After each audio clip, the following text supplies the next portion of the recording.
10-year sobriety chip. You know, after so long of going through this addiction and going through the situations and putting up with temptations, getting that, setting that goal and receiving that chip, knowing that you made it through it all. You know, it's a blessing. Being set free means you're no longer at the mercy of whatever piece kept you trapped. There's no feeling quite like freedom. Maybe that's why our language is filled with phrases like free and clear, free spirited, home free, free willing, and free as a bird. It's probably why in America the 4th of July is a party like no other. Freedom calls for serious celebrations and big time fireworks displays. It says, know that hot dog isn't good for you, but if you want it, go for it. Nobody's stopping you. Worldly freedom is sweet, but the spiritual freedom we experience when we believe the truth of Jesus is staggering. The good news of Jesus says he came to set us free from both the guilt of sin and the controlling power of it. Faith in Jesus liberates us from all sorts of oppressive things. The bogus idea that we somehow have to earn God's favor and do certain things to retain it. Self-preserved mindset, all hurts that consume us, prophetic compulsion to try to please people, stifling need to be perfect. Wrong attitudes and perspective and delusional ideas that keep us from flourishing, stubborn addictions to food and 10,000 other things. Long before New Hampshire adopted the saying, live free or die, as a state motto, the Bible was proclaiming the same truth and discussing Jesus' sternly noted, everyone who sinned is a slave to sin. John 8, chapter verses 34. Then he added, however, if the Son sets you free, you will be free indeed. John 8, chapter verse 36.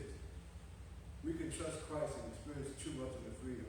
We can refuse to trust him and remain at the mercy of sin's destructive power.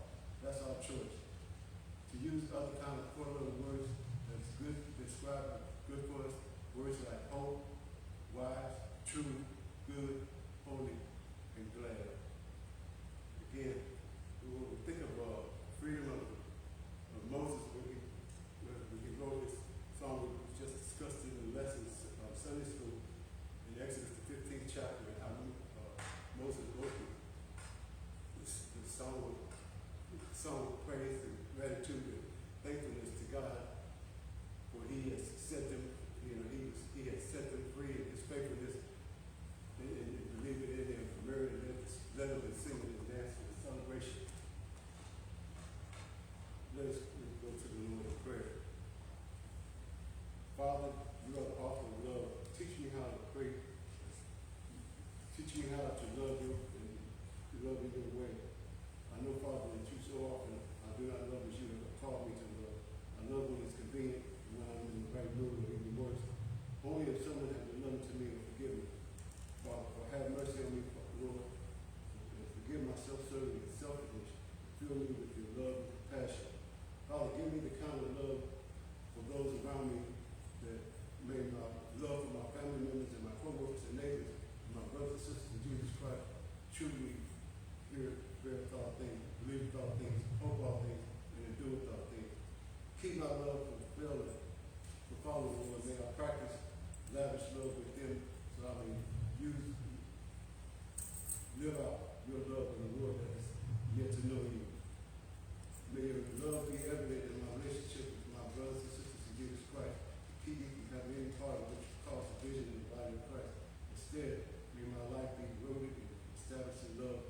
Father, your word says, by the way, that I love those in the community of faith that would know that I belong to you. Give me the kind of love I pray, Lord, that you have lavishly love me. May I in turn love others and encourage my brothers and sisters in Jesus Christ toward even greater love and good deeds. May I be found worthy of bearing the name of Jesus Christ and determined to live out the dead of love that holds so that Jesus may be exalted, his name glorified, and transformed his love to make evident in our life. We ask these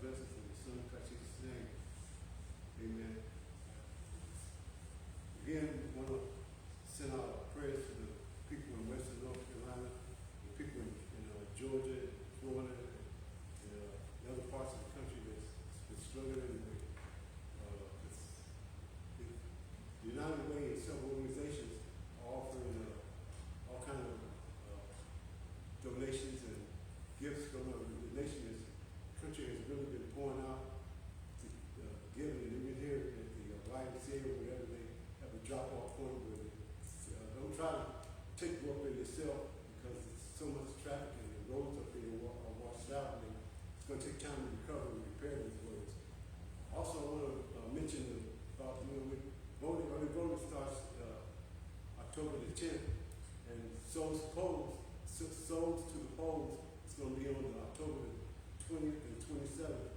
And there's a big drive out, I know I've been in touch with some people that you know, make a push to.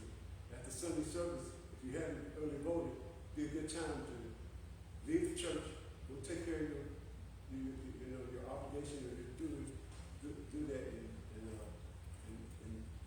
exercise your right to vote, and don't leave it undone or whatever. If somebody needs to provide with some help, get in touch with someone. There's going to be all kinds of ways of offering assistance.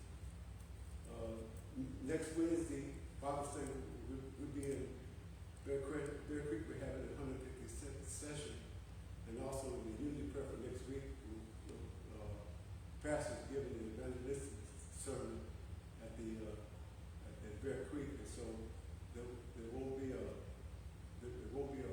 unity video, but you can join us for Sunday school, where the lesson for this week will be coming out of Psalm 51, 2 Samuel, the 11th chapter. It's prayer, repentance, and confession.